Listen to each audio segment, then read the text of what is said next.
बिस्मिल्लाहिर्रहमानिर्रहीम। आज हम उस्ताद और उस्ताज दोनों में फ़र्क जानेंगे।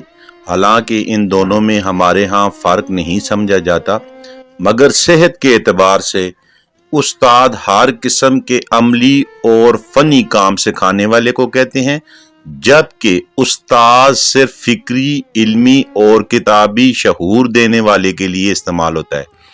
उस्ताद की जमा असातीद और उस्ताज की जमा इस्सातिज़ा बताई जाती है या की जाती है, मगर बाज के नज़दीक ये भी गलत है, क्योंकि उस्ताद जुबान है फारसी का, असल इसकी फारसी है, लेकिन जब आप इसको अरबी में ले जाते हैं तो फिर आप जाल का इसमें इजाफा कर देते हैं। लेकिन अगर आप इसको अरबी में लेकर नहीं जाते, फारसी में ही कहते हैं, तो फिर उस्ताद का मतलब भी मुअल्लम ही होगा।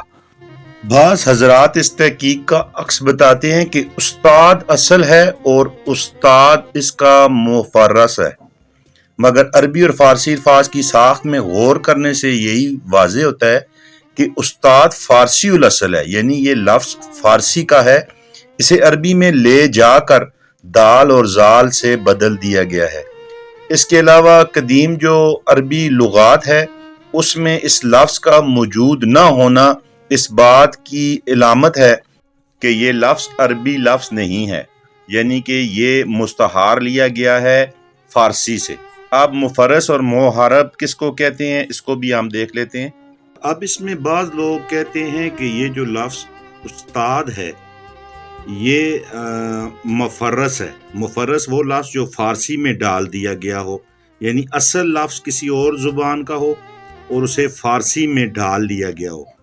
और मुहर्रब कहते हैं वो लफ्ज़ जिसको अरबी बना लिया गया हो, यानी अरबी में ढाल लिया गया हो, जबकि असल में वो लफ्ज़ किसी और ज़ुबान का हो। अब बाज़ लोग ये कहते हैं कि ये लफ्ज़ उस्ताद था जिसको मुहर्रब बना लिया गया है और इसको उस्ताज कर लिया गया है, जबकि बाज़ कहते हैं कि ये लफ्ज़ उस्ताज असल था और इसको उस्ताद कर लिया गया है। अब इसकी मज़ीद तहकीक भी होनी चाहिए।